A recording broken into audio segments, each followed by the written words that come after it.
We were midway through a session last winter when my patient paused. He's a young man, a recent college graduate from Wisconsin who moved here last summer for a tech job. I have something I need to tell you, but I'm afraid you're going to judge me, he said. He began by talking about some encounters with women that he had had. I didn't rape anyone or anything like that, but I think I made him pretty uncomfortable. I'm a psychotherapist who works largely with men, and I can't think of ever hearing something like that in my entire career. An admission of coercive actions or behavior toward women. The Me Too movement has changed my work. If therapy has a reputation for navel gazing, this moment has met men in the room, forcing them to grapple with issues that they would have earlier avoided. I am heartened by the private work that men are doing in therapy during this movement. It's helped us understand the actions of men and the reservoirs of shame that fuel those behaviors.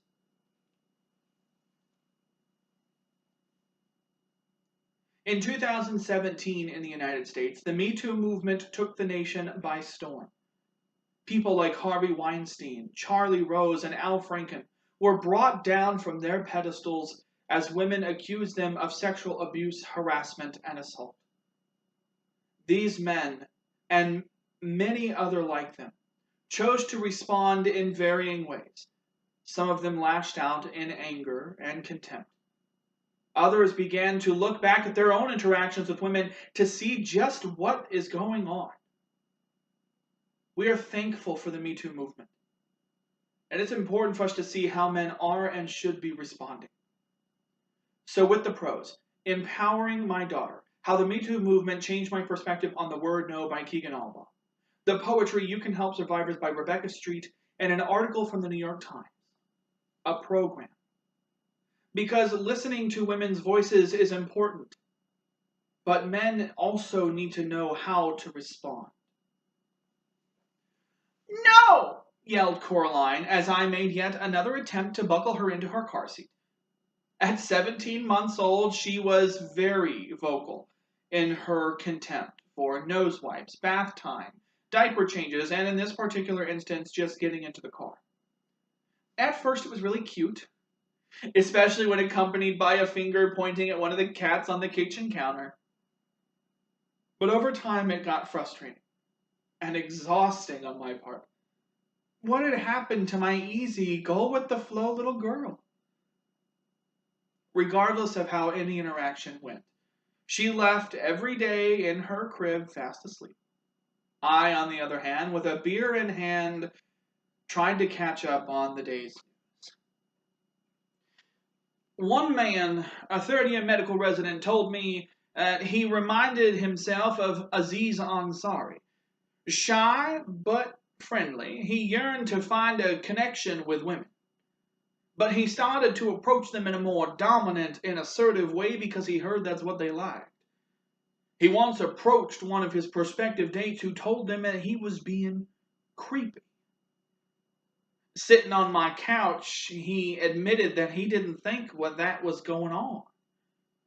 He hadn't stopped to think about his own behaviors and the emotions of the women that he was interacting with. He admitted that he had spent most of the weekend just lying in bed. He was so focused on performing that he tuned out their own discomfort. The majority of men who enter my office appear either flat and emotionless, or they're engaged but hiding behind impenetrable niceness. For example, when I ask a man how he feels when his wife or girlfriend or significant other says, "I'm so upset I can't stand to be around you right now," I usually get a response like, "It's frustrating." That's a word that means very little and conveys almost no emotion. Men have spent little time trying to understand their own behaviors, and they have a limited vocabulary to describe what's going on. So let us not tire. Let us stand up for the rights of all women to be treated with dignity and respect, and when our sisters are not guaranteed that same decency, let's stand up and speak out. long before the Harvey Weinsteins of today are but footnotes in the history of human rights violations. With the news regarding sexual abuse, harassment, and assault, I find myself bouncing between three strong emotions. Gratitude, that women are speaking out and being heard.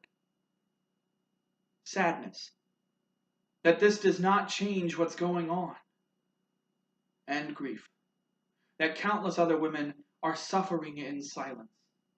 And though we are grateful for the Me Too and Time's Up movements, let's continue to stand up for women who are hiding in the dark because of the taboo surrounding sexual abuse and assault. The young man who told me that he was worried I was going to judge him began by asking these two questions. Am I the next Harvey Weinstein? Am I a monster? He grew quiet and stared into space, and I said, can you look at me? Am I looking at you like you're a monster? His eyes came back, and I met his gaze with openness. I want you to understand the courage that it takes for you to talk about this. But I don't want you to forget it, because then you'll just move on without processing it. He grew quiet, and tears emerged from him as he began to feel the hurt that he had caused these women. Then we began to talk about it and process it. This time more tears came. Tears of relief. That he's not Harvey Weinstein. That he's not a monster. That he is capable of remorse and he's capable of empathy. He seemed to be crying for that person. Tears that seemed years overdue.